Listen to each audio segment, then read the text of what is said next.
Welcome, guys. PSGINT here. Third episode of the PSG show. We got Zidane with us. We got AAM, and we got Kaike. Hello, guys. Hello. So, first of all, we need to talk about the elephant in the room, Mauro Icardi. Who wants to start? He's gone through a hard time recently. He's had a breakup, I think, with his girl, and he's missed the last two training sessions. And Paris have actually let him miss these training sessions. I think he's going through a hard time. Mm. And I think it's good that he's not training and not going into this big game. I mean, we don't know if he's going to play tomorrow, but you know, it is hard for a player to obviously focus on football when you're going through a lot of personal things. Yeah. So I just hope he's okay, to be honest. I don't know what's going on. I think his wife is kind of dramatic, is the word I would use. She's always on social media, and I don't know how important it is or how serious this is, but she's his agent, and I find that very weird considering how much of a personality she is. I think agents should be more calm people, business only. So I don't know if it can affect him and if it can affect his professional work.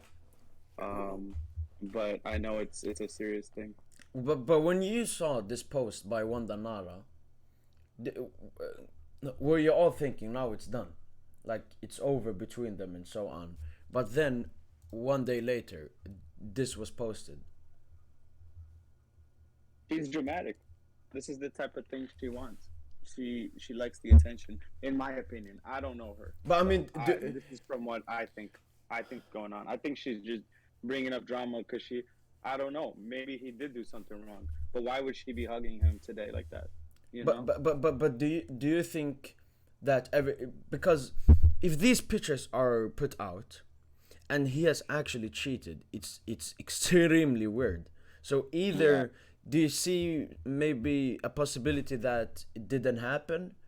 I mean, to be honest, I think that something did go on with the two, and that's why she posted that on social media. But I think him being in Italy, I think they may have sorted it out. I mean, why else would they be hugging and stuff? I think they've sorted it out. I think maybe it's something small and she's overreacting. Maybe Yeah, he followed some girl she doesn't like on Instagram or something, and then started saying he's cheating. You never know. You Yeah, never know. We don't we know don't the we details. don't know what goes on in their personal life. To be honest, it's just what we see nowadays on social media. But to be honest, I think he may have sorted it with her. Do you think that I this think will I affect think they how he sorted it. plays? I think it could affect the Paris team because moments before the big Champions League game for them, this happens to their player. Mm. I mean, 100%, yeah, 100%, it affects the team because Neymar's injured. We don't have Icardi. We don't have Neymar. Who do we have? We don't have Di Maria. Who's playing? Yeah, true. It's yeah, it's like PSG. Like we have you, Icardi. We bought you for like 60 million, and now because of your personal life, you can't play. Like it's a exactly. childish behavior from Icardi. This is worse than Neymar. At least when Neymar doesn't play, he's hurt. Icardi's not even hurt. Yeah, he's just fucking around. You know. I mean, it is a bit weird if I'm being honest, but I mean, it will definitely affect the teammates. But Definitely, at the same time, it happens to everyone. He's a yeah, human. You he know, is human. we can't expect him to be a robot and just play the and next day. and it could be something bad that's going on in his life, and they say that life is more important than football. So let's just hope Yeah. everything's all right in Mauro Icardi's life, and Yeah. hopefully, Maybe it makes him faster. Maybe he's hungry to score now or something. yeah, Yeah, if like Not this at gets all. him motivated, I hope so. So, if only Icardi was as motivated to keeping the relationship with Wanda as scoring for PSG, he would have won the Ballon d'Or. Uh, Never. He's never going to win. all right. Next up, the game against Leipzig. So this is the predicted lineup. We talked before, and we put Draxler instead of Neymar, with him being injured. Well, what do you see from this lineup? I think this is arguably the best team PSG can put out right now because just Gay was outstanding against Manchester City, and Herrera has been brilliant this season, and I think Donnarumma makes sense because I heard Keylor Navas could be out for this game. Yeah. Injured in international break. I think Draxler coming in, with obviously Di Maria suspended, Icardi going through some personal things, and it's very unlikely that Icardi will play, so it makes sense that Draxler could come in because Paris don't really have a lot of depth, on the wings, because Sarabia's gone out on loan to Sporting. So, it's actually a very good team from Paris, and you could argue Wijnaldum maybe. Wijnaldum, but to be honest with you, I think Idrissa and Herrera and Verratti, they were brilliant against Manchester City. So, yeah, it's a good team for Paris, and I think this is the best team Pochettino could go for. One thing that nobody talks about is why is Di Maria suspended all the time? Wasn't he suspended last game? What's going on with him? No, because you remember the red card against Manchester City when he clapped Fernandinho. Yeah. Yeah, he got a 3-game suspension for that. Yeah. Wait, I don't remember this. What happened? When was this? Against last season? Yeah, last season. He put his leg on Fernandinho's leg. And this is the third game and the final suspension. Yeah. Do you guys remember when Kevin De Bruyne almost broke Idrissa Gay's leg and they didn't do anything? You know what? When De Bruyne did that actually really got me angry because a couple of weeks before Wan-Bissaka did the same thing, the same exact tackle, and he got a red card, and De Bruyne didn't, and I found that very weird. And it was the same referee that gave the red card to Wan-Bissaka that let De Bruyne off. So that was very weird. Yeah, it's almost like the superstars get a different attention. Yeah. Shiloh, are you here?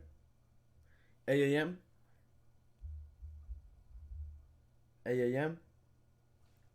Who's Shiloh? Yes, I am. It's another guy there.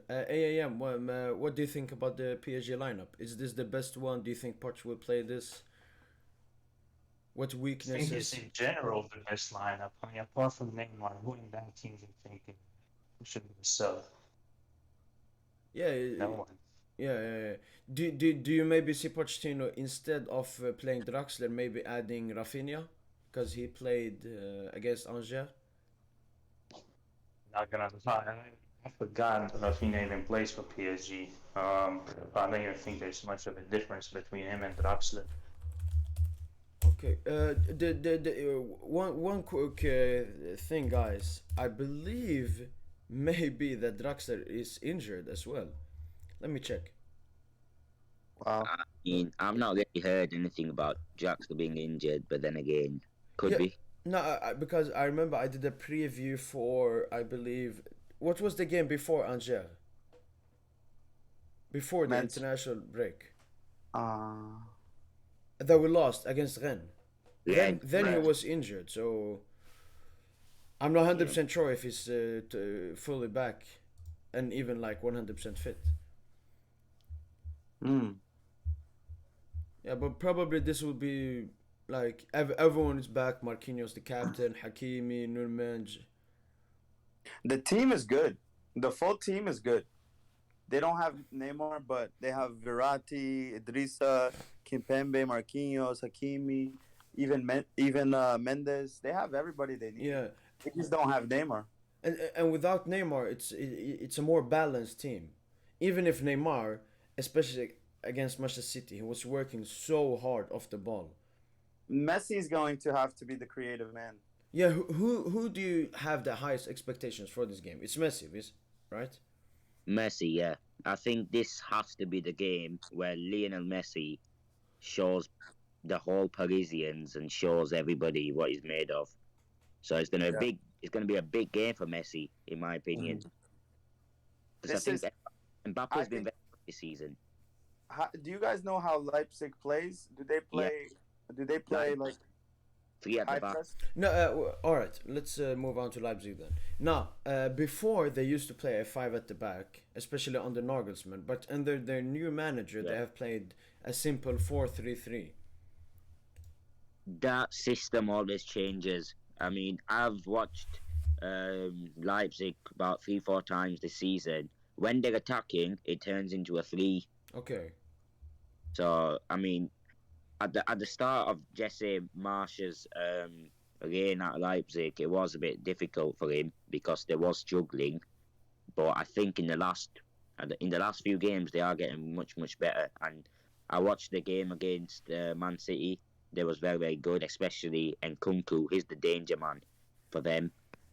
And I think against Club Brugge, did they lose that game? Yeah. Yeah, 2-1. they did. So it's going to be a big game, but I think they are getting better under the new manager. Because I think PSG has the same problem as Brazil. Against defensive teams, they struggle, but against attacking teams, they can play because then the team stretches out and they have space in the back for Mbappe to run. Yeah. So I think it's going to be a good game for PSG if Leipzig is an attacking team. I think if they park the bus, that's when PSG usually struggles. Like against who did they struggle with? A bunch of teams they struggled with. In when Ligue 1, they like parked- Rennes. Yeah. Yeah. They are missing Halstenberg, their left back, and Dani Olmo, their creator. So they have 2 injuries. I think that they will start Simakan because yeah, he very played good. he played at Strasbourg before, and he had a game against us where he was unbelievable. He stopped Mbappe really good and so on. So He's a very yeah. AAM, do you have anything to add about Leipzig? I actually think Gvardiol will actually start instead of Simakan. Who? Guardiola, The Croatian, the young centre back. Oscar Guardiola. Oh, Yeah, him. But I looked at their latest like lineups and so on, and He's not. he hasn't got featured as much as Simakan or even Klosterman. Yeah. Who is that center back? The fast one on Oscar. Leipzig. Who? Is it Forsberg? No. Klosterman. If Oh, you're talking about yes, FIFA. Klosterman. Is he injured? No. I just think that Simakan will play because Klosterman, he's more of a he's actually a right back, but he plays in the 3-back system, so he plays as the right centre back. But maybe Jesse March will go for a more defensive lineup because he saw what happened against City. They were too vulnerable against an attacking side. I think for this game, he might go for the 3 at the back. Yeah, Because- even this can work as a 3 at the back with Leimer dropping between Simakan and Orban and Angelino Michele playing as wingbacks. Yeah, like when I watch them this season, when they're attacking in most games, they actually do go to 3 at the back. But do you think Right. maybe he will try to change something because he saw it didn't work against City? I think he will change something because he's playing Paris Saint-Germain and it's going to be very difficult to defend against players like Mbappe and Messi. But we'll have to wait and see. It's going to be interesting, and it's going to be very interesting to see what Leipzig do tomorrow. Yeah, and one more thing as well is that even if PSG is the better side, even if PSG have the better players, I believe it's more pressure on Leipzig because they have played 2 games, 0 points. Yep. They really need at least a draw so that PSG doesn't go too much in front in the group as well. So they will have to attack as well. I mean, they'll want to go for a win. because I think it's important they do win. Because if they don't win this game, it's going to be very, very unlikely they make it out of the group. Because then, I mean, if Man City win Club Bruges and Paris win tomorrow, it's Mm. going to be between Bruges, City, and PSG. Paris. And so it's going to be very, very difficult for Leipzig to lose tomorrow. They're going to go for a win, and they'll have to win the game tomorrow. Yeah, I don't think they'll take a draw. yeah. Even a third spot. I mean, they will. Yeah, If they don't make it out of the knockout stages, they want to at least go to the Europa League. But yeah. Brugge have, what is it, 4 points ahead of them. So it's now or never for Leipzig. I think Club Brugge have started well. A draw against Paris, then winning Leipzig. Now they're playing City, and if they win City and then lose one, I mean, it's going to be a very interesting group, to be honest. But we'll have to. I'm really surprised about how good Bruges has been this year. Yeah. Yeah. That guy Noah Lang. Noah Lang. That's Neymar Jr. right there. Yeah, Noah Lang. he plays exactly like him, and he. Yeah. I was talking to somebody who actually he's a Dutch, he's a Netherlands fan, and he said to me Noah Lang is a very, very good, talented young player. And there is also another one, Charles Di Catalia. Yeah. The Belgian guy. He's been very, very good for Club Brugge for them this season and last season. So they've got very, very good players. Okay, so first, you Zidane, who is your danger man from Leipzig that PSG should? Christopher Nkunku. He has been unreal this season. He's been very, very good. People talk about Danny Olmo, and he's not playing tomorrow, but he is a big miss, Olmo. But I think this season, the way Nkunku is playing is just fantastic because I watched Leipzig a lot in the last 2-3 years under Nagelsmann, but Nkunku this season under the new manager, he's a different player. He's been very, very good. A hat trick against City, and he's playing way better in the league. And I think he is going to be the danger man for Leipzig tomorrow. Yeah, I think Nkunku is going to be really good for another reason. I think he wants to show PSG, oh, you sold me, now I'm gonna beat you. Yeah, exactly. He's gonna play against his former club. He's gonna be raring to go tomorrow, and Paris have got to watch out for Nkunku. He's gonna be a very exciting player. Yeah, Nunez needs to keep it. He needs to be focused the complete game.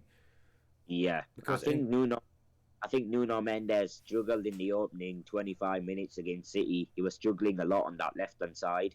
But as the game went on, he got into it and he played really well. Yeah. Plus, Guy helped him out a lot because I watched a tactical video. Guy was moving as maybe a left wing back, helping him out because Verratti could do it by himself in the midfield. Yeah. So yeah, Nkunku has a point to prove. Yeah. Mendes is more of attacking, I think, left back.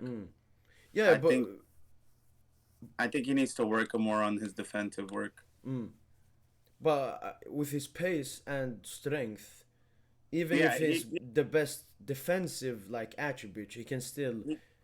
Yes, he compensates his defensive lacking for his speed. He comes back, takes control of the space, and I think that saves him a lot.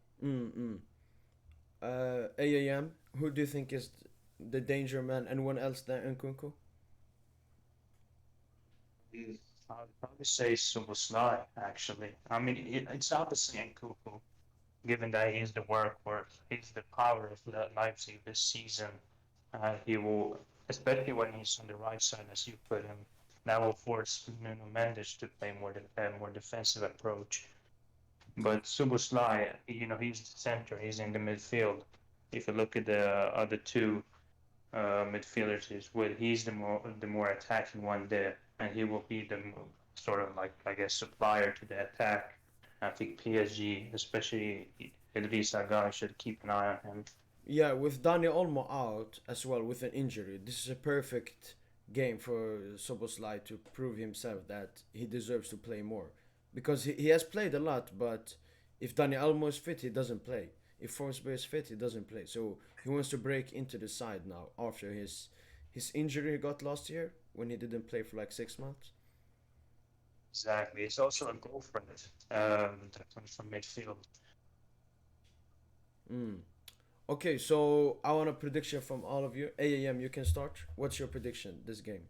How will it go and the score prediction? Who is at home? What did you say? Who is playing at home? Is it in Germany or in PSG. No, it's in France? Parc des Princes. All right, then PSG should get the win. I'll say a 2-0 win Will it for be a PSG. comfortable win, or will it be like a game against City where Leipzig doesn't take their chances and we take our chances? I think it'll be a hard game. I think Donnarumma will do very well. I think PSG just simply has a better players. They should win. You know, Messi will show his attributes now, or his work. Since Neymar is not in there, I think he has to take that opportunity, and he probably knows it. Okay. Kake? Well, I think it's going to be 3-1 for PSG. I think one goal for Nkunku, one for Messi, two for Mbappe. But I think it's going to be a hard game, and I think Nkunku is going to find one. okay. Zidane? I think it's going to be a very difficult game for PSG, but I also think they'll win. I'm going to go for a 2-1 victory.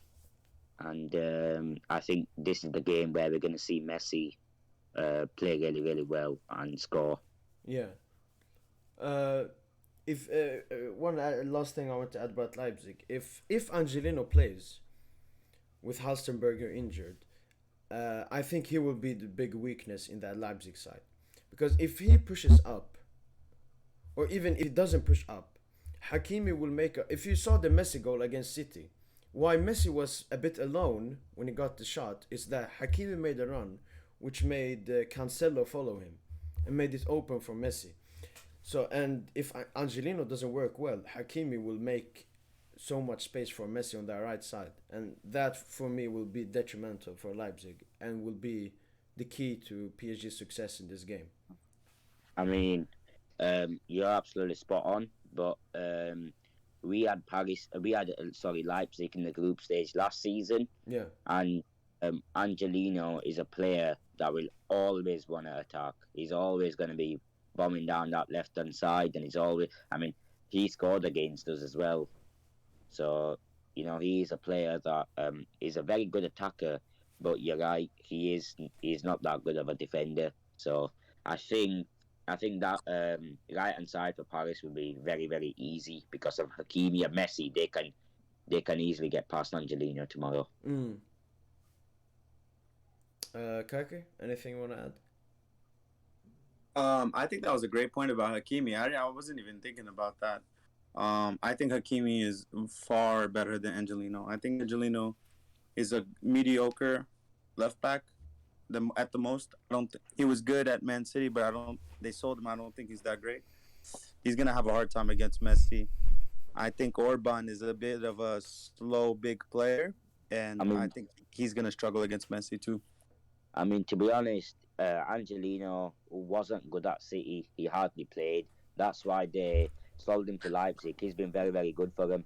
In the last two seasons, he as a left back, he scored a lot of goals. Under Nagelsmann, he could have stopped scoring and assisting. So he's had a good life in Germany, especially for Leipzig. He's played really well.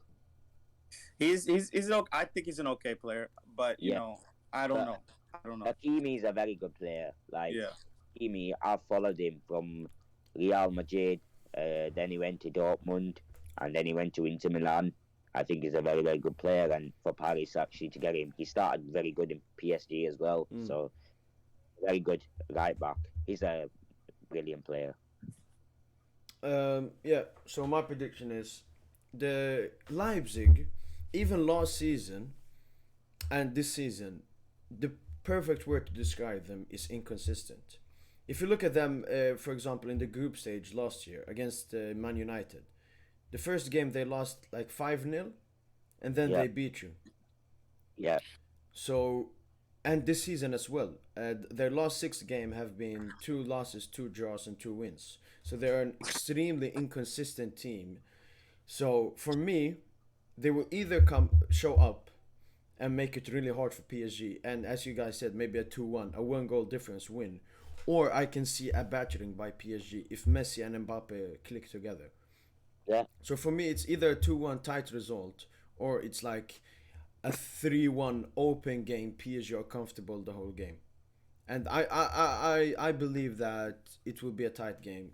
Unfortunately, due to the manager Pochettino, because Jesse March isn't that experienced with only being at Salzburg before, but I don't want to say this, but he's maybe a better manager than Pochettino.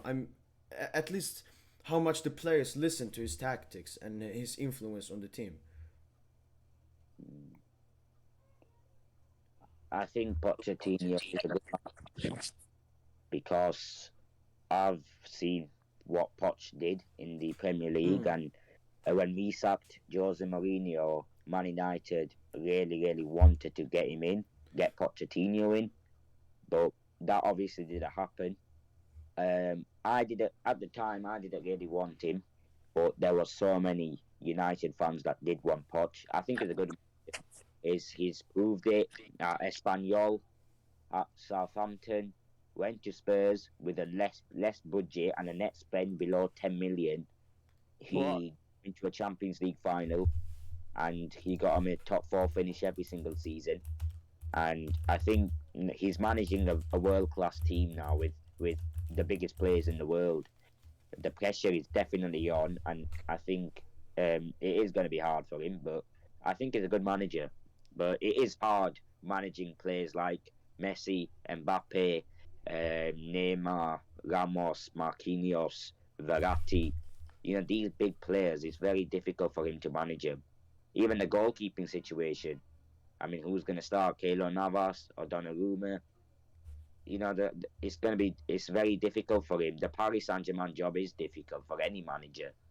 But Mm. I think Pochettino, for what he's done, his CV is actually impressive. And I think he is a good coach. But I understand the frustrations from the Paris fans because I have watched Paris a lot of times this season, and I think they've been lucky in a lot of the games, and it's not really been that good as well. But I do think he will come good. But if he doesn't win the Champions League this season, I think they'll sack him. I think he's. I always had doubts about him, but I think that Manchester City game gave me more confidence. I think the idea to go park the bus worked out, and until he messes up, I have full trust in him right now. Mm. Okay, let's move on. We'll talk about Leipzig, PSG. All right. So the news that came out today is that Neymar arrived back in Paris with an abductor injury, I believe, from his international game against Uruguay, and will miss the game against Leipzig. Does anyone know how big the injury is? Is he gonna miss like the game in the I mean, weekend as well? um, I obviously saw today that Mauricio said that he should be okay after tomorrow's game, but it is an abductor injury, and it could take a couple of weeks Mm. maybe, but it depends because nobody really knows how long it will be. But then again, I want to ask the question: there is always something going up in Neymar. You know, he's not really. There's something going on about him. There was a lot of claims that he was overweight, and then when he released that statement saying that the next World Cup could be his last, Yeah. and he said that he's growing tired of football. I mean, something could be going on in his personal life, but I mean, obviously Neymar is a very good player, but I think I don't know what it could be, but I think Neymar has a bad relationship with the media, mostly the Yeah. Yeah. Brazilian media, because they talk a lot of shit, a lot of bad things about him. Yeah. Isn't yeah, I mean, Uh, doesn't he have like more goals than Pele now? um, I'm not sure. I No, think at he's R9, R9. Yes, he has more than R9. He's almost more than Pele. Very close. Does he But also has the most goals in Copa America qualification, or I Yeah. think he has the most assists in the national team, but I'm not sure if that's true. You know, there was a lot of claims that it was overweight. There's been a lot of things going on with Neymar. You know, in the I last think the media. He has a problem with the media. year. I think he wanted to. I think that he wanted to show. I don't know if you guys saw the game against Uruguay, but he played amazing. 2 assists, 1 goal. yeah. I think he played very hard, and maybe he picked up an injury. Mm. I think he wants to play. I don't think this is a. I don't think he's acting up right now. No, I no, think no. this is. I think it's a serious, like a real injury. I don't know about that. The interview I heard that was from 2019, and they just released it, and I listened to a clip of the interview, and his style, his hair, and stuff like that is not the recent. So maybe the media is trying to stir up problems again, and maybe this is an old interview that they just released right now, maybe like a secret thing. I don't know what's going on in his life. I just wish that I wish for the best, and I hope that he comes better. You know, this is a player that was. He's a brilliant player, very very good player, Neymar, and you know he only left Barcelona because he wanted to be the main man at a team. He didn't want to be in the shadow of Messi when he was at Barca back in 2015. Yeah. But this player is a brilliant player. He came to Paris. He's got a phenomenal record in the Champions League. And whatever you say about him, he always performs in the Champions League. And I think he's a really, really good player. And he is going to be a big miss for PSG tomorrow. But I just hope he's okay. And hopefully we can see him back. Yeah, I got the Pochettino interview here. Pochettino said Neymar was available to train. He did. Then he felt discomfort in the last few minutes, so we couldn't do the tactical preparation part of the match. We assessed, then we made the decision not to include him in the squad. We hope to have him in the group in the next few days. So Yeah. it's nothing serious. It just he doesn't want to Yes. risk him, Yeah. make It's him get a not- bigger injury, unlike Yeah. Ole Gunnar Solskjaer with Maguire. Yeah, exactly. And I mean, we'll talk about that later. Yeah. AAM, anything you want to add about the Neymar injury? Actually, has discontent with football. I think in general his relationship with football is not good. Simply because, look, Neymar is probably the best player in the world, or amongst the best at least. He's an artist. He's not a robot. This isn't Salah, and he gets always criticized. He gets always tackled. He makes football enjoyable, yet nobody really appreciates him, especially when his sort of style, his sort of enjoyment to football is really scarce. Like there's not many players around that makes football really enjoyable anymore. And he always is criticized, always antagonized, even by his own countrymen. The Brazilian media, they criticize him. Yeah. And their team is a shadow of its former self. They are no longer a top, let's just say, I don't know, top 3 team in the world anymore. He's always criticized, always tackled for dribbling. It's no one really protecting him, man. Yeah, I think that when Neymar retires, football fans will realize like how unique his playing style with his dribbling and so on, as you said. Because if you look at the top players right now, attacking wise, no one has the skills. No one even attempts. Like the game against City, he attempted the rainbow flick over Mahrez just for fun. He's a player that has fun on the field. And when a player has fun on the field, gets tackled so much, and then gets shit on by the media, I completely understand him like losing love for the game. I think the Brazilian media is very aggressive with him, but I don't think they understand what's happening. Neymar is like Messi in Argentina. He is 20 times better than everyone else. Yeah. For them to criticize him is doesn't make sense to me. Why aren't you criticizing the other players? Why aren't you criticizing Danilo from Juventus playing right back? This guy is a low-level player. Why is he playing for the Brazilian national team? Like, it doesn't make sense to me. I think they do it. I think this is a bigger problem. I don't think it's just football. I think this is a problem of media getting attention, getting clicks, getting likes. Yeah, I media nowadays, the yeah. title is all about getting like exposure and expressions from people. It's not about informing people about some serious stuff happening. Yeah, and I think that's what they use with Neymar, and they see that these big players, any little thing that happens, that's why Messi lives a secret life. You don't hear much about Messi. He's home with his family. You don't hear anything. But Messi likes to hang out with his friends, go out, have fun, and so the media reuses that to make money on him, and I think it's a disappointment, and I don't think they care about his football. I think it's just journalists who just want to make popular articles and get more money, in my opinion. How do you see Neymar's season being?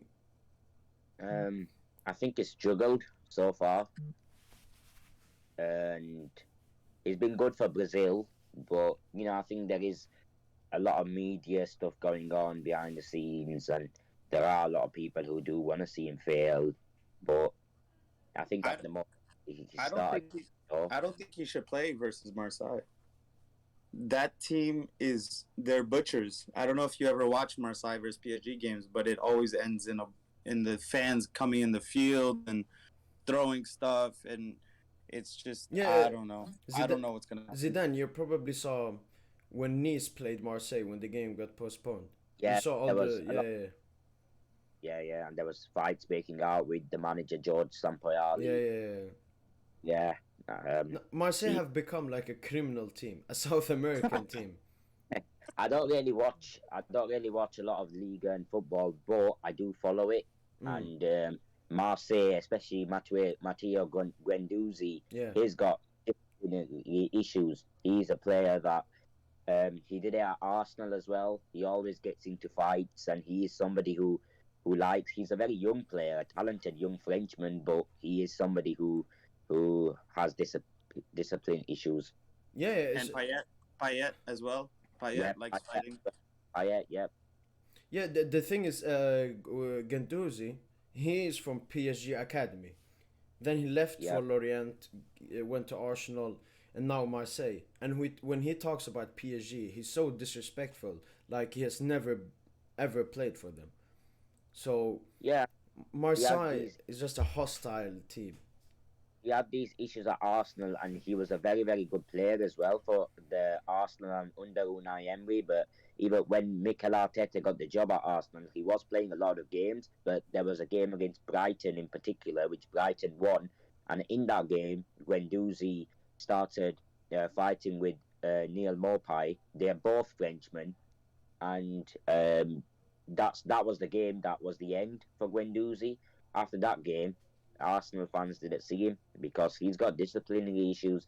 He's had it for a very, very long time. He went to Germany on loan at Hertha Berlin. He did the exact same thing. Now he's at Marseille, and he's doing the exact same thing. But he's found the perfect club. They love that stuff over there. Yeah. Every shithouse player should go to Marseille. No, but I like the Le Classique. For me, it's one of my. I would say maybe the favorite game for me every year, because it's so much tension, it's so much hate. Like, I don't know, Zidane, if you know this, but when the game is played at Parc des Princes, no Marseille fans are allowed to come in, and when it's played in Val d'Orme, no PSG fans are allowed in because of all of the fights that happen after the game. Yep. AAM, anything you want to add about Neymar? Okay, move on to the last segment. This isn't so much PSG related, it's more football related. This is a terrorist that has been destroying the football club Man United. He's like the Bartomeu of Man United. Yeah, well, I mean, when he got appointed as interim manager, we stuck by him because he's a Man United legend. And one thing that I do have to praise Ole Gunnar Solskjaer is that if you look at statistics wise, he has improved Manchester United, but I think he's taken us as far as he can, and it is about time now that United act upon this and they sack him before it gets too bad. We've given him 3 years. This is his third full season, and we had our best transfer window in the last 10 years with the signings of Rafael Varane, Cristiano Ronaldo, and Jadon Sancho. There are no excuses. We've got a winning team, and Ole, the start of the season's been embarrassing, toxic, disgusting. Um, I mean, Ronaldo's reactions at the end of the games, it's not been good to see. Paul Pogba after the Leicester game saying that something needs to change. It's just not going to plan at United, I think. And then this morning, when the breaking news came out that Rashford was unhappy with what Solskjaer said in his press conference recently that Marcus has to focus on football now instead of politics. That made Marcus unhappy. I do think he is losing the dressing room, and the Atalanta and the Liverpool game is going to be massive for his future. But it is about time that he goes because he's had a long, long time at Man United and he's not been good enough. Because when Solskjaer, this is Solskjaer's third season. When Mourinho was in his third season, Mourinho won us 3 trophies. That there is a big, big difference. The last time we went 5 years without a trophy was 36 years ago. It's just not happening for Man United, and this manager has to go. Okay. AAM, what do you feel about Ole Gunnar Solskjaer? Actually underappreciated. I mean, I know things are not going well right now, but look at where he picked up the team. The team was dead. Back in 2019, it was dead. Now he's leaving actually with a proper team, and as the fellow guest said, you have a winning team now. Although I do think the signings, I mean, Ronaldo, look, the guy is finished. It's over, man. He's disrupting the team. Like, no, I'm being serious. Did you see yesterday against Leicester? They Listen, can't press. hey, can I He just say one can't thing? press. You're saying Yeah, go ahead. Ronaldo, look, Cristiano Ronaldo is not Yeah. finished. Because can I just say one thing? I've followed Ronaldo my whole life. Cristiano Ronaldo has never ever pressed the team in his whole career, and he's not going to do that now. Ronaldo doesn't press players. Ronaldo is a player that you need to create for him. Gary Neville has explained this as well. Cristiano Ronaldo has been doing this at Real Madrid. He's been doing this at Juventus, Man United. Ole Gunnar Solskjaer's tactics don't fit Ronaldo, and I don't think he's finished. Cristiano Ronaldo is not finished. He's a player. He's a winning player. His record speaks for him for itself, and I think what needs to change is the manager. Because if we get a better coach, Ronaldo will start performing. Because Ronaldo's never pressed anybody in his whole footballing career, and he's not going to do that now. He's not going to change his tactics for us. I mean, his playing style for us, and I think it is the coach's fault. I mean, Man United letting Keegan McKenna and Michael Carrick coach the training sessions is just abysmal, because McKenna and Carrick, they're not good coaches. Carrick was a good player, but he's not a good coach. And I do think we lack those good coaches. Mick Phelan, he does nothing. He just sits at every single game, and I really, really do think we need better coaches. And once we get better coaches, you'll see players perform. Because we've seen this when Thomas Tuchel came to Chelsea last season. As soon as Tuchel came in, he transformed that defence, and they won the Champions League in the next 4 months.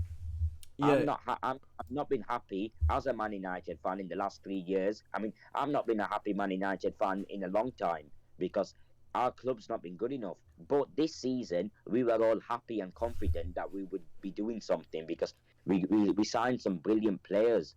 And it is time now that Ole goes, because we backed him.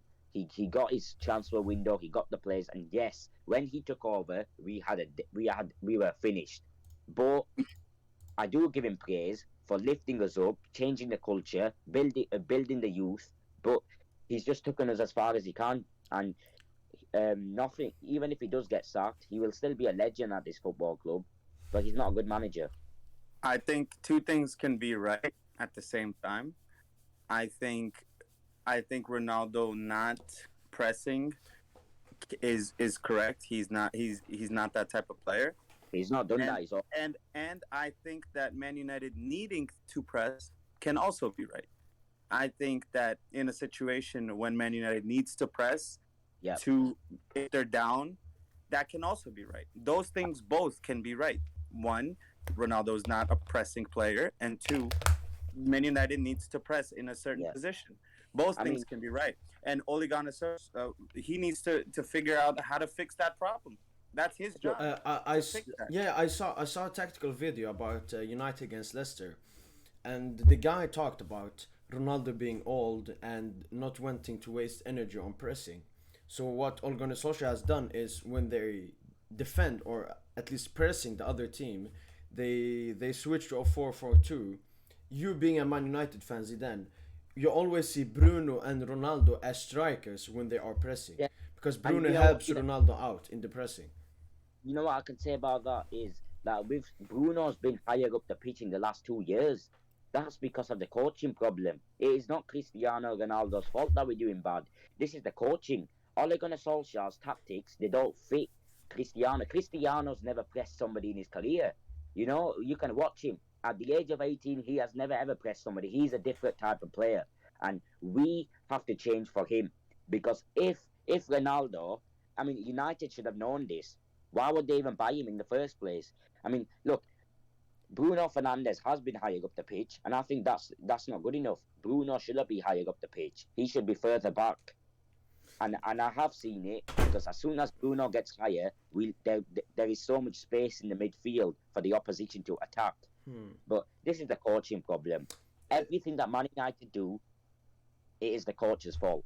And this is Ole Gunnar Solskjaer's fault. It's not the player's fault because Solskjaer, he doesn't know how to manage his in-game management and man management. It is shocking. It's not good enough. We saw it against young boys when we went down to 10 men. He didn't know what to do.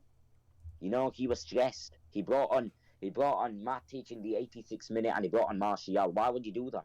You Do, know, he's not a good manager. do you think that the Ronaldo signing was a fully like well thought signing, or was it more of a panic buy? Oh my God, City are getting one of our biggest legends, and he's not that expensive. Let's just get him. Or do you feel I that mean, I don't. that That's not a panic buy. Whenever you have the no, opportunity to buy Ronaldo, you buy no, him. I get it, but you know what? is Yeah, it what they absolutely needed? Like you really needed a CDM more than a yeah. striker. Can I just say, like, the Ronaldo one was not panic buy. Um, we actually wanted Ronaldo in 2019, but the Glazers said no. But what I can say about this is when you get an opportunity to sign a player like Cristiano Ronaldo, the name Cristiano Ronaldo, you can't say no to that opportunity. But why Especially, wasn't United after him in the beginning before all the City rumors? I'm talking about like this summer. no, you know why it is? Because we thought he would stay at Juventus. You know, this opportunity came to us. His agent, Jorge Mendes, rang um, Ed Woodward and co. And he said that Ronaldo Cristiano is available. Would you like to get him? And Ollie's always wanted Ronaldo. The whole team wants. Sir Alex wanted Cristiano. Us fans, we wanted Cristiano. You know, whenever you get an opportunity to sign a former United legend, a player Mm. that did everything for this football club, you don't say no to that opportunity. I think it was a brilliant signing. Everybody thinks we're happy with Cristiano, but they only put what makes me sad. What makes me really really sad is that Ronaldo. He needs these players to perform. He's not come here for a holiday. He's come here to win trophies. He could have gone the other side of Manchester and won everything, but he chose to come to us. He wants a win. He might be 36, but this player, he's got a winning mentality. We saw it against Villarreal. We saw it in the early games in the Premier League. Cristiano Ronaldo, yeah, we need to create for him. Our players need to do better. And you know what? We're only going to do better if the manager changes. Because Ole Gunnar Solskjaer is not a good manager. That game against Leicester was the worst game I've seen this season. I was absolutely disgusted. For the first time ever in 10 years, the United away fans were walking out all of them were gone. It was just shocking. It's embarrassing to be a Man United fan because this manager has done everything. He's got no tactics. We've got shit coaches. We've got average coaches. Keegan McKenna. I think Ronaldo's doing his job. If you watch Manchester United in the beginning of the season, you would think these guys are going to win everything. Ronaldo's scoring every game. Every game Ronaldo was scoring. And I don't know what happened. No, we've not been good in those games. You know, when Ronaldo's been scored, we've not been good this season. We're based on individual brilliance. There is always one player that saves this manager's job. You know, this guy's been saved for the last 3 years. Rashford sometimes saves him, but you know what? We will only become better if we get a better coach. Ole's not a good coach. He only got this job because he had connections with Man United, and I think we do have to change. But that Atalanta game is going to be a massive game. Let's just see what happens. Yeah. All right. I got two questions, so we can end with Solskjaer. First one is for AAM. Are you, you being a Chelsea fan, are you Ole out or Ole in? What I'm gonna say from United's perspective, I do agree they need to managerial change. Yeah, because don't you feel that Solskjaer still being a United manager is the same situation Lampard was in, that he took Chelsea to the best stage he could have taken them, and not he's a stepping stone to a Tuchel, or for United to a Conte or Zidane.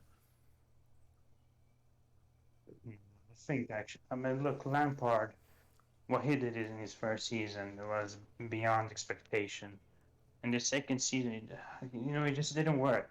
Yeah, it's the same with Ole Gunnar Solskjaer, but he really improved United. But yeah, it's pretty much the same. Perhaps I mean, I don't know who they can get. Conte or Zidane. what was his name? Not Zidane. Luis I think he will Enrique, go Ten to Hag. France. Ernesto Valverde. I think those are like the two coaches they could perhaps go Yeah, for. but taking Valverde, it's like a sidestep. It's not an improvement. And if you look at Barcelona, he did well there. Yeah, I mean, he but made Messi. Yeah. Mhm. Yeah, maybe he can improve. Yeah, true. So if you were from United's perspective, you are only out. Yes. Okay. Kaike, from a United perspective, you are also only out. I give him Atlanta and Liverpool. Yeah, but And then the thing is, even if he gets decent result against them, he has like I believe Tottenham after that, and then he plays Chelsea and City, all in a month. I give you a concrete response. If he beats Liverpool, I respect that, because that's not easy to beat Liverpool this year. With the way Salah's playing, I don't think he can do it. But if he does it, then I don't know. Then he's got some ground. But if he loses to Atlanta and Liverpool, I don't think he has a choice. I think he's got to go. I mean, you know what? You're right. Atalanta and Liverpool will decide his future. Anything can happen against Liverpool. Liverpool and Man United is the biggest rivalry in English football. It's the Northwest Derby. It's a derby game. It's going to be very, very interesting to see what happens. And you know what? I'm excited to see what Ole changes on Wednesday, because he did say we need to change something. Is it going to be the personnel? Is it going to be the system change? But these two games now, they're going to decide what happens to his career. I mean, his future, sorry. It is going to decide what happens. Atalanta and Liverpool are the biggest games for this manager. And what is so good is that Fabrizio Romano said yesterday that the board, they're not happy with team performances. And we're not happy with team performances. We've not been good in games. We got lucky against Villarreal. We've been lucky all season. But it's not working for him anymore. The game against Everton was shocking. The game against Aston Villa was disgusting. Our home form is terrible.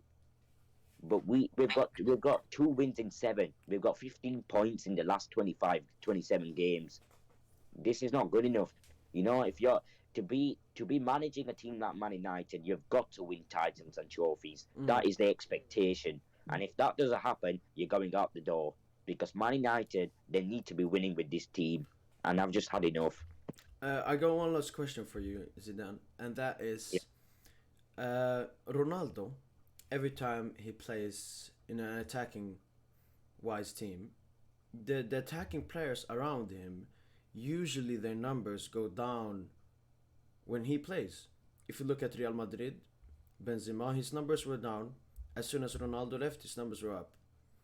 Same with Juventus, Dybala, Mandzukic, Cuadrado, every one of them, they they they didn't have great attacking numbers when he played.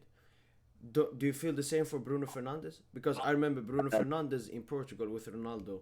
He isn't as good as with United. Plus, he hasn't contributed in the last few games, and that's very un-Bruno esque at United. I mean, that is just. I don't think that's true because Bruno assisted against Leicester. He had the most. The last 3 games, Bruno Fernandes has created the most chances ever in the Premier League.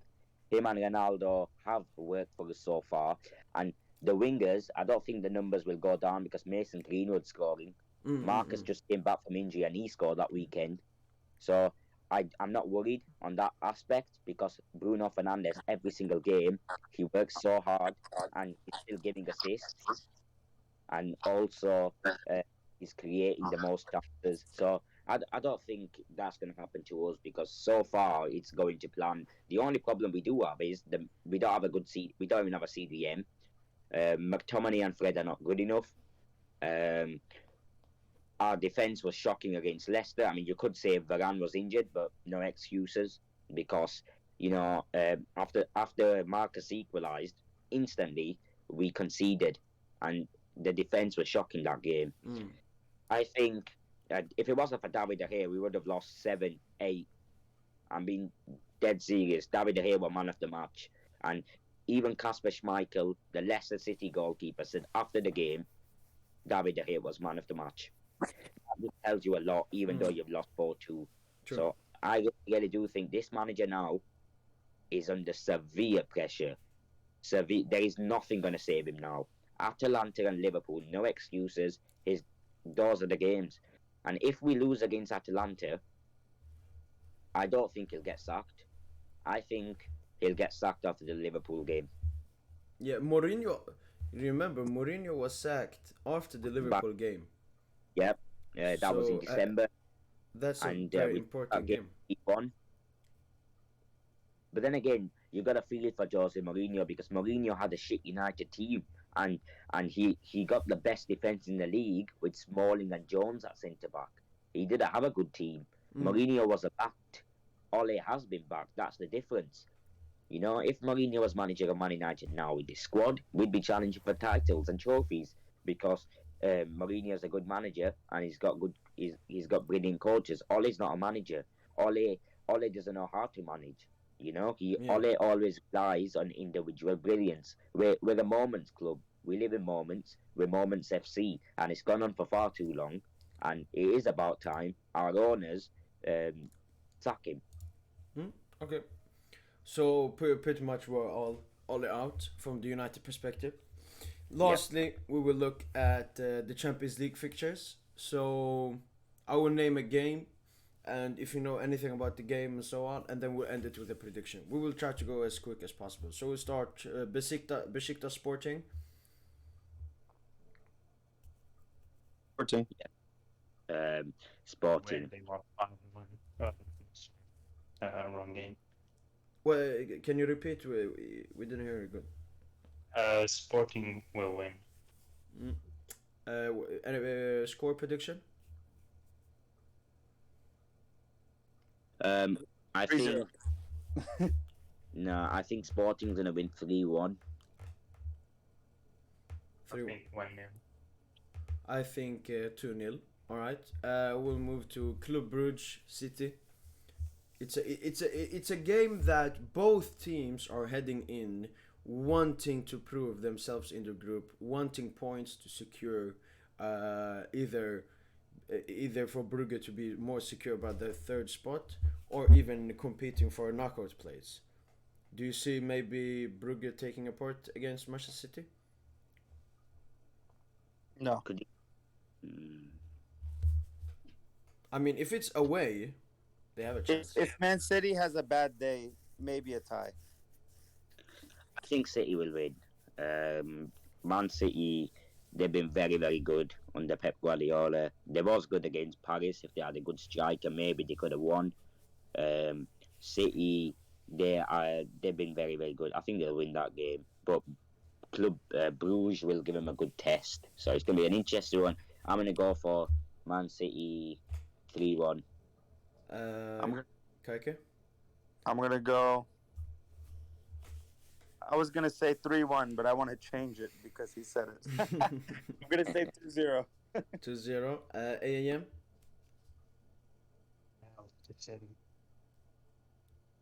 What do you say? 4 goals for City, 0 for Club Brugge. Oh, okay. Well, you all have been like pro City, so I'm gonna go bald. I'm gonna go. If it's away, I don't know if it's away or at home. Does anyone know? It's It says it right there, Club Brugge home. All right. Then I see it being 1-1. All right. Moving on to the game of the match week: Atletico Madrid versus Liverpool. It's going to be a very, very difficult game. Diego Simeone is a fantastic manager. He's won Liverpool in the past, and it's going to be a hard game for them. But I think the way Liverpool are playing right now, they're going to 18-game unbeaten run. The way Mo Salah is right now, best player in the world right now, and I think Liverpool will win that. And I'm going to go for. It's going to be difficult because in the past, Diego Simeone has had a team of the best defences, but they have struggled. But I'm going to go for Liverpool 2, Atletico 0. Okay, Kaike? I think this is a very good game. Very interesting matchup that game. I think it's gonna be back and forth. I'm gonna go 2-2 tie. Okay. AAM? Say 3-2 win for Atletico Madrid. 3-2. I'm not that surprised. Okay. I see it as a draw because Liverpool have already gotten 6 points from the group stage. Atletico Madrid are on 4 points. I think both teams will be happy with the draw, especially the game being played at Metropolitano, or what it's called. So I see a draw, 1-1 or 2-2, probably 1-1. Alright, Inter against the fans' favorite, FC Sheriff. I mean, Sheriff, they did one of the greatest wins against Madrid, and they won the opening game. I think they've been in really good form. Simeone Inzaghi, the Inter Milan manager, they've struggled in the Champions League. They lost at the weekend against Lazio. I do think Inter will win it. I'm going to go for Inter. I think it's going to be the first win, and I'm going to go for 2-1. 2-1. Kaike? I don't know. This is a tough one because Sheriff is a team no one expects anything. But then after that Madrid game, you never know, right? So I don't know. I'm gonna go. I can't believe Inter. I can't see Sheriff winning against a big team again, just because of this is like a small team. I'm gonna say 2-1 Inter. Okay. AAM? Same one. I never win for Inter. All right. Well, Sheriff have won against Shakhtar and Real Madrid, so they already have 6 points. So maybe they will be a lot more comfortable now, and not wanting to win as much. So and Inter, I mean they're so terrible. I see a draw. I see maybe even a 0-0. Sheriff holding on to the draw. Shakhtar versus Real Madrid. Madrid haven't been good since they lost to Sheriff. They've been struggling. They didn't even play a game at the weekend. The game was postponed. Yes, it was postponed, but before the international break, they was struggling. especially after they lost to Sheriff. I think they'll win this one though. I'm gonna go for 3-1 Real Madrid. Okay, Kake. Um, I think Vinicius Junior is gonna have a good game. I'm gonna say 2-0. At least one goal from Vinicius. Okay, okay. AAM. Shakhtar is a very, I mean, it's a young team. It's a very talented team, actually underrated. But Real Madrid is Real Madrid, so we'll go for the 2-1 win for them. Okay. Shakhtar was Real Madrid's boogie team last year in the Champions League. They beat them twice, both at this Stefano and in Ukraine. That's So true. this game being played as well in Ukraine, but they have been playing better now under Ancelotti. I really don't know. For me, it's either Real Madrid play good or Real Madrid play bad. I don't think it's a draw or a tight game. I think Real Madrid win 2-1, but not comfortably. Maybe Benzema carries them as usual. PSG Leipzig, just say the result you said before. So I said 2-1 PSG. What did you say, AM? I remember, but I'll just go with 3-1. 3-1. Kaike, what did you say? 3-1. And Zidane, what did you say? I think I said 3-2 to Paris. Did I? No, I said 2-1. 2-1. 2-1. You said. Yeah. 2-1 Paris. Yeah. Alright. Ajax against Dortmund. Two academies facing each other. Well, Ajax, what a team they've been this season. Ajax have even lost a lot of games. They've scored so many goals. I'm gonna go for Dortmund though. I think Erling Haaland is too good in this competition. 2-1 Dortmund. Okay. Keiki? I think 3-0 Dortmund. I just think Holland this year is crazy. Okay. 3-0. AAM? 2-0 to Dortmund. No, Ajax. To Ajax, alright. Yeah. Ajax have been very good. Maybe if you look at the performances and the result, they have been the superior team in the Champions League so far, apart from maybe Bayern and Liverpool. And Sebastian Haller is on crazy form. He has, what is it, 5 goals or 4 goals in the Champions League so far. The game also being played in Holland. Even if Ajax don't have the best home record in the Champions League, I see a very tight game. I don't see Dortmund. Dortmund aren't even that good of a side. It's mostly Haaland carrying them. So I can see an upset by Ajax. So I would say 2-1 Ajax. Porto Milan. Milan have been they're unbeaten in the Serie A. The Champions League game, they nearly won Liverpool, but it was hard for them. Their second game, they lost it against Atletico, but they had 10 men. I do think they're going to get the first win. I'm going to go for AC Milan 3 and Porto 1. Yeah, Zlatan is also back now. Yeah. Keke? Yeah. Unlucky Milan this year. They've been very unlucky. Red card. Yeah. Very unlucky. I think they're gonna win 2-0. 2-0. Nice. AAM? AC Milan are actually performing well this season in Champions League. So I'll go with a 2-1 Porto win. 2-1 Porto? Yes. Okay. My explanation is Milan, as you guys said, have been unlucky in the Champions League. Liverpool won with 1 goal, and Atletico Madrid won it in the. I think Griezmann scored 86 minute and Suarez scored 96 minute, and they were like 10 men for the most of the game. And Zlatan back. I mean, I've watched Milan a lot, and Zlatan makes a huge difference, especially the mentality, and that's what Milan lacked in the Atletico Madrid and Liverpool games. They didn't have someone that has played so much Champions League and is used to these big games. And I think that will be the main factor. And I even saw their game against Hellas Verona. They were 2-0 down by two sloppy mistakes and then made an amazing comeback.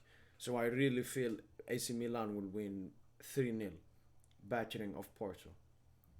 Um, Especially Liverpool won 5-1 against Porto, so Porto aren't that good defensively. Zenit versus Juventus.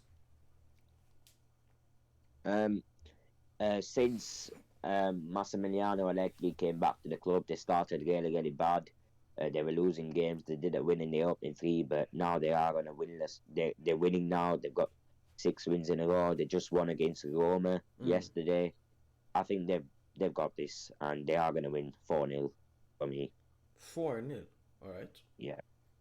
Kake? I have a soft spot for Moise Kean from PSG. Yeah, I yeah. miss him. I think he was. I really loved him at PSG. I thought he was an underdog. He was a hustler.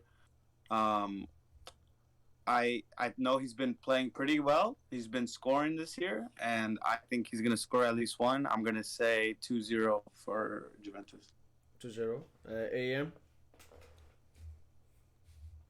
I think it's gonna be one of these 1-1 boring games.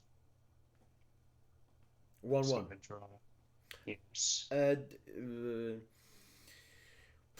Yeah, a bit. If you look in the context, Juventus have won both of their games, an impressive win against Chelsea and the batching of Malmo. The game is played in Russia against Zenit, so they will be more comfortable. So I believe it's a tight win for Juventus, a 2-1 win. Benfica versus Bayern. Bayern have been really, really good in the Nagelsmann. They just won Leverkusen 5-1. They're on fantastic form. They've been really, really good in the Champions League. I think they're going to win. And even though Benfica won Barcelona, but I'm going to go for Bayern winning 3-1. 3-1. Yeah. Alright. Kake? I think 4-0. Bayern is just Bayern. I think they're gonna dominate. Okay. AM? I think of the to Bayern. I mean, Bayern's that type of team that just wants to humiliate and absolutely annihilate you. And I think this team will be no different. Yeah, they have done it to Dynamo Kiev and Barcelona already. So getting clean sheet in both games, even if it's away at Benfica, I see Bayern also getting a clean sheet. 3-0 victory. I just want to update you guys. We got some news here. Mauro Icardi is in the squad for the clash against Leipzig. What a Mickey Mouse club. No. I think I don't know why, but so maybe he will play instead of Draxler. Very unprofessional on PSG to do that, but whatever. I don't blame PSG. I put all the blame on Pochettino because he's the one that makes these decisions. All right, Salzburg versus Volsberg. Salzburg have been very good, especially Karim Adeyemi. He's Yeah, a very, yeah. very good, talented young player. I'm going to go for Salzburg winning. Even though Wolfsburg have been in good form, I think Salzburg will win 2-1. 2-1. All right, Kake. I don't know too much about these German teams. I don't watch too much Bundesliga, but I like the defense of Wolfsburg this year. Some very fast Hoy and defenders. Bambu. So I'm just gonna take a guess and say 2-0 Wolfsburg. Nah, you play too much FIFA, man. You play too much FIFA. These Russen and Lacrosse, they aren't that good in real life. All right, AM. With the former guest, a 2-1 win for Wolfsburg. Wolfsburg. All right. Yes. I'm with Zidane. I see a Salzburg win. Wolfsburg just lost 2-0 against Union Berlin. Union Berlin are a good side. They are 5th place in Bundesliga, but they don't have a squad comparable to Wolfsburg. And Salzburg have been really impressive. They also won against Lille in their last game away. And as you said, Karim Adeyemi has been very good this season. Also, the game is played in Austria, so I see a Salzburg 3-1 win over Volsberg. Dynamo Kiev against... What's that club? Barcelona. Barcelona. Never heard of them.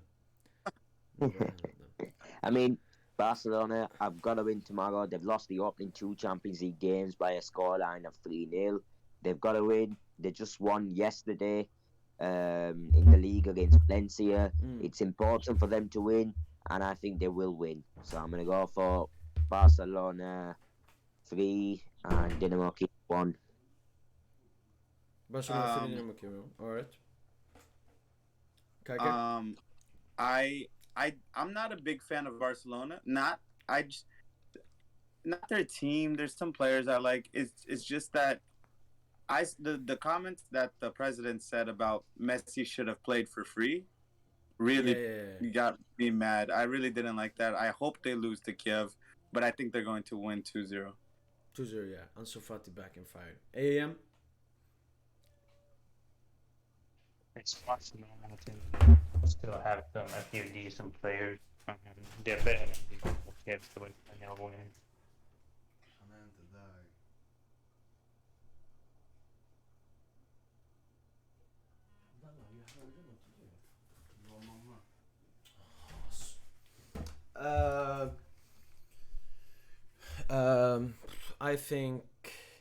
I think Barcelona will win 3-1. Chelsea Malmo. Zidane. AAM, you can start. You being a Chelsea fan. Match. Yeah, this is pretty much the match and everyone's been anticipating for. I think Chelsea, the best team in the world, will win. Let's just say 4-0. 4-0, so a battering at the bridge. Sorry about that. Had a phone call. I'm back. All right. You can say Chelsea versus Malmo. Your prediction? I think Chelsea will win comfortably 3-0. All right. Kake? I think Chelsea's really good right now. Lukaku's been amazing. I say 3-0. 3-0. Malmo they lost, I believe, 4-0 against Juventus at home, now playing Chelsea away. The problem is Tuchel isn't that of an offensive manager that wants to absolutely humiliate teams goals-wise. So I think that Chelsea will just have an extremely comfortable game. Malmo will try to defend the whole game, and Chelsea will eventually win 3-0. Young Boys versus Villarreal. I mean, well, I think Villarreal, they lost at the weekend, and Villarreal is a team that I think they'll win. I'm gonna go for Villarreal. No, I'm gonna go for a draw actually. 2-2. 2-2. All right. Don't you see Young Boys maybe trying to want it more, especially being at home and already gotten a win against Man United? I mean, when we versed Young Boys, and the atmosphere in their stadium is very, very loud, and I just think it's going to be a draw because Unai Emery, he draws too many games at Villarreal. I just think it'll be a draw, to be honest. Okay. AAM? No, KK. I think Villarreal is gonna win because it's destiny for Emery to play Europa League again. So I think 1-0 Villarreal. All right. AAM. We win the 2-2 draw. 2-2 draw. Yeah. Yes. All right. I mean, as I said before, it's the home at Young Boys. Atmosphere, you said this was good. Out of the United and Atalanta games they have left, of course, it's the Villarreal game that they feel they can at least get a point or get a win. So, yeah, I would go for a draw as well. 2-2. Lille versus Sevilla. I think Sevilla will win 1-0. 1-0 for me. KK? This is a tough one. These are very. mediocre team. Sevilla's, I mean, not mediocre. Lille won last year, the French league. I'm gonna give it to Lille. I'm gonna give 1-0. I don't know. This is a tough one. This is a tough one for me, but I think Lille maybe 1-0. AM. We know win 3-1. They are such a good team. Who's gonna win 3-1? Sevilla. Sevilla. Sevilla won 2-1 on the weekend against. I don't remember. It wasn't that good of a team. It's away at Lille, but Lille haven't been terrible this season in the Champions League and in League, and so I see the minimum of a draw, but probably a Sevilla win, a 2-1 Sevilla win, or even a 3-2 win for Sevilla. Last but not least, Man United versus Atalanta. I mean, we know how big this game is for Ole and United, and we need a reaction from the team and the players. I think we will win the game. It's at Old Trafford. I'm going to go for a 2-0 United win. I think we will win them. All right. KK? 2-1, 90th minute, Ronaldo bicycle kick to win the game. I mean, it's inevitable. So you're trying to say that in the story tale of Ole Gunnar Solskjaer, Ronaldo is the hero. He's the one that saves him. Yep. All right. Yeah. But I do think, we're gonna bad tomorrow. I mean, not tomorrow. Sorry, Wednesday. I do think we will play bad, but I think Ollie will get saved. As per. Yep. AAM. I think it'll be a very tough match for United. They will win 2-1. United. Yes, Ole Gunnar Solskjaer will bring back all United fans to his face. Yeah, if Ole Gunnar Solskjaer gets a win against them, he will talk so much. He will gonna say, "Oh, I've improved, la la la, this and that." No. I mean, if we win tomorrow, if we win against Atalanta, it will not change my opinion. It won't change any of the United fans' opinions. No. We want him gone, and but we want to see our team win. You know, we're not going to wish a defeat, and let's just see what happens. To be honest, but the opinion won't change. Even if we beat Liverpool, I still want this manager gone. I don't think he's the right man to win his trophies. But yeah, let's just see what happens. But if he doesn't win on Wednesday, then I've lost words because I don't know what I can say about this manager. Alright. Man United, Atalanta. Atalanta have been not as like great they are usually, but they have been very good. United not as good. It's at home. We're not good at home. It depends. Yeah, but we've been really bad. Yeah, but at least it's better than playing the game in Italy, in Bergamo. Yeah, exactly. I mean, there's going to be 75,000 fans at Old Trafford on Wednesday. I mean, whatever you say about it, the atmosphere in the Champions League, it's electric from United fans. Yeah. But what I would like to say is that it's going to be a big game. And, you know, if it's like 0-0 in the 60th, 70th minute, there are going to be some fans it's not going to be a good watch, to be honest, but I think that game is massive for Ole. And if we don't win Atalanta, I don't know what's going to happen, but I just want to see us winning, to be honest. And Yeah, I probably think the same as you guys. A 2-1 win for Man United won't be a good performance, but would be enough for the win, with Atalanta not being as great.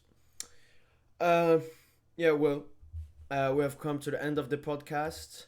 We have been live or recording for 1 hour and 25 minutes. I want to thank Zidane for being here. Thank you. Thank you very much for having me. It's always a pleasure having you here. Thank you, Keke, for being here. Of course, anytime. And thank you, AEM, for being here. It was my pleasure. This was the first time for all of you three guys on the PSG show. I hope you all enjoyed it. Yep, And it was good talking for 1 hour and 25 minutes, and hopefully we can do more in the future. yeah, definitely. We can talk about more topics, not just Yep. PSG, anything that's football related or If all is sacked, we need a podcast. yeah, Yes. when all is sacked, we need a podcast. We're all drinking and happy and stuff. But I'm gonna go now to watch the Arsenal game, Hmm? and Arsenal game. I'm gonna go watch that now, and let's just see if Arsenal win Crystal Palace, and I'm just gonna chill.